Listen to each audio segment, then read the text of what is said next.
actually do see the differences with how people operate. They're great, and there's great execution when they're around.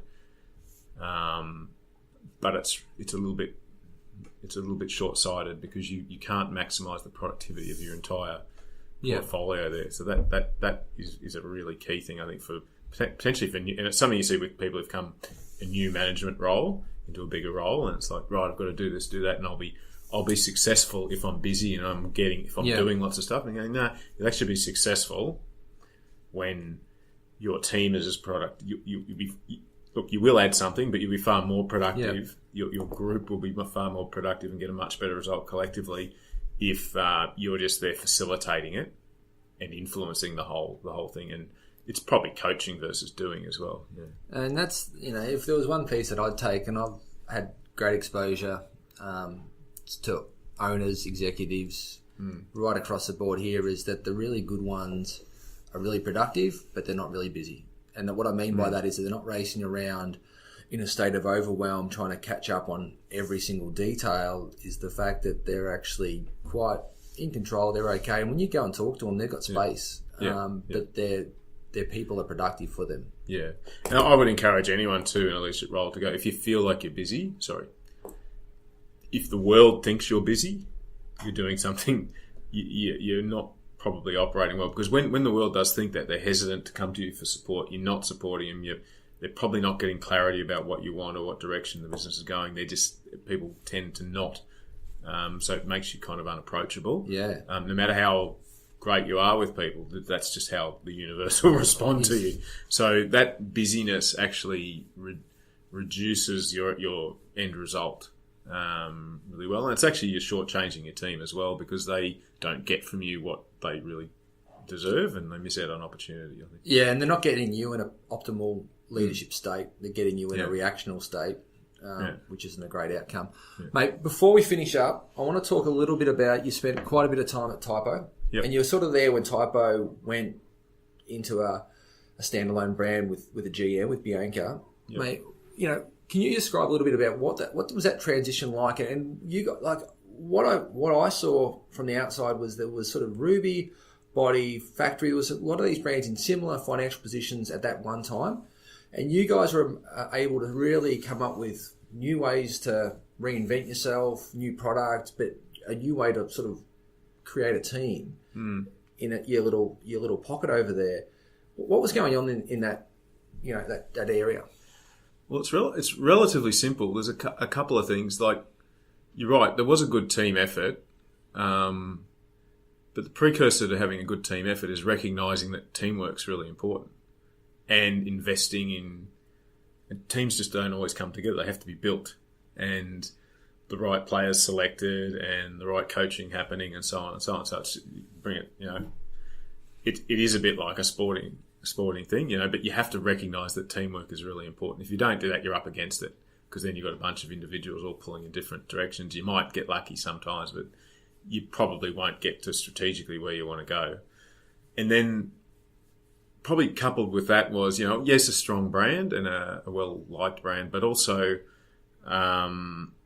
we were able to, whether it was through luck or stubbornness, and there was, having been from Typo at the start, I was also encouraged, and was something I wanted to do, to protect, back to the start of our conversation, protect the way we do things.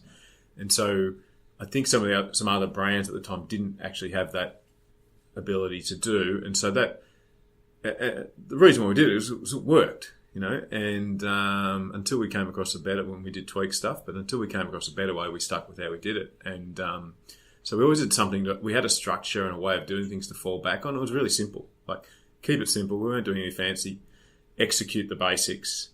Everyone know their role, which ties in with teamwork as well. Everyone knows their role in the team. If everyone delivers that, you'll get a better result. If links don't, you won't. Just on that, just pausing, so we'll get back into it, but so relative even now in terms of everyone knows their role. So everyone knows what they're meant to be doing, what success looks like. At its simplest, it sounds easy. But there so many people within businesses are not 100% sure what they're meant to be doing right now, and how to get the most out of that. Well, the thing is, as a leader, you've got to realise you're part of a team, but then you need to also... It's no good if just the leadership team understand where you're going or strategically. So that's then got to be broken down. And given the typo example, we spent a lot of time, whether it's across support centres or retail, actually investing in communicating in the right way, the direction of the business and everyone's role in it. We invested in people development quite heavily as well. We had the luxury of being able to do that because we were performing well, and that's sort of self-fulfilling. When you get good results, you can spend more money, you can do more things, and that sort of snowballs, and it goes the other way, in the other direction. It sort of drags you down a bit. But definitely invest in and time and effort in communicating the strategy in the right way to the right level of the business. Because, like I said, there's in any one of our brands, there's a few thousand people who have to deliver on the strategy. It's not just a few people. It's really the people out in the stores who have to do it, and so it has to get broken down to that. And I think you'd see with the type of thing, there's a very consistent culture, model, execution across that, and that people recognise. You get it in typo, you get the thing. I think when that's not working in a brand is when you'll get that sort of variation. So again, encouraging field management, people in retail management. You don't wave a financial strategy document in front of everybody. It's not the right level of communication, but you do put effort in. You should put effort into how that affects everybody and what your part in it is. Whether you're a retail operator, same would go if you're the allocator in the supply chain thing. Yours is about getting the right stock and don't let the team down, and the VM person, the finance person, the marketing person. So everyone know. Yes, there's a strategy, but to bring that to life, everybody has to do their role and work towards that. You have to do the basics of your role well. So without that, the strategy is not really much point. Yeah, and that's probably the best takeaway I think you could get is investing the time to communicate. Like, that's the investment in that. Then that connects back to our conversation before, that if you're a busy leader, you're not going to invest that time to communicate. Yeah. Because you haven't got the capacity to communicate well for starters. Yeah. And to see where the time's needed. Yeah. And it does circle back to the start of the conversation about engagement. My observation is, theoretically and in real life, that at any level of an organisation, the business, when people have a clarity of not just what their role is, but where the business is going, it tends to build engagement. If it's just because you understand why things happen. And why things are necessary and why we do things certain ways. So that sort of gets you there quicker. If it's locked away in a boardroom or in someone's office in the sports centre in Geelong, it's not really worth the paper it's written on. So it has to manifest itself at every level of the business. And so that's something that I've probably taken away from that when you do have a strategy, you do need to think. It's not just about having the strategy; it's about how do you build it into everyone's job, day to day, hour to hour, every conversation you have. It's not just building it into their JD; it's building it into their behaviours. Yeah, behaviours, conversations. How does it follow up? What's the mechanism that makes it, that perpetuates it and makes sure it lives and doesn't just evaporate once it's because there's lots of strategies being created that. Poof, they get launched and then they're gone. I think that's a bit of a skill that people can develop, which is to there's execution of the strategy, and part of it is conceiving the right way to make it happen and to make it survive to completion and not wander off in some other direction.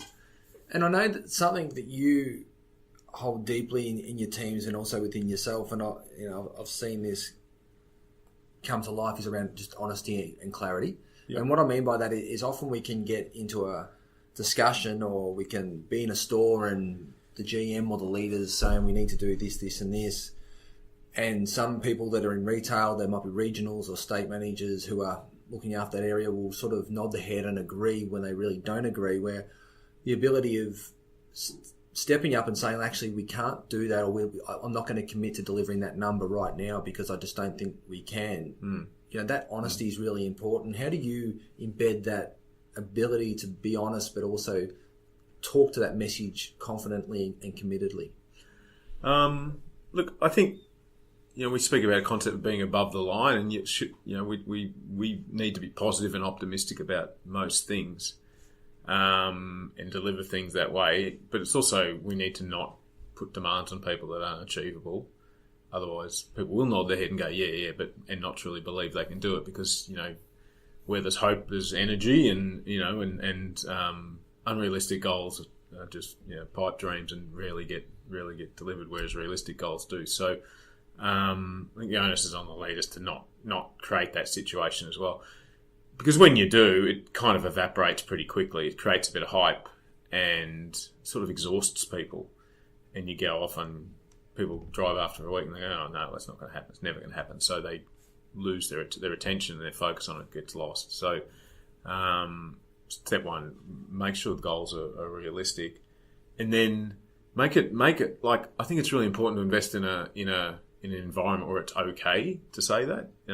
It's okay to say no. It's okay to say I don't understand, which is just as bad. Not agreeing with something you don't really believe in, but also going, oh yeah, I get you, and actually I don't. So you've got off on a tangent on some other way. So not everybody's comfortable saying that, because they think, but I know certainly myself in a leadership position, it certainly never crosses my mind that it's a negative that if somebody wants more clarity on something.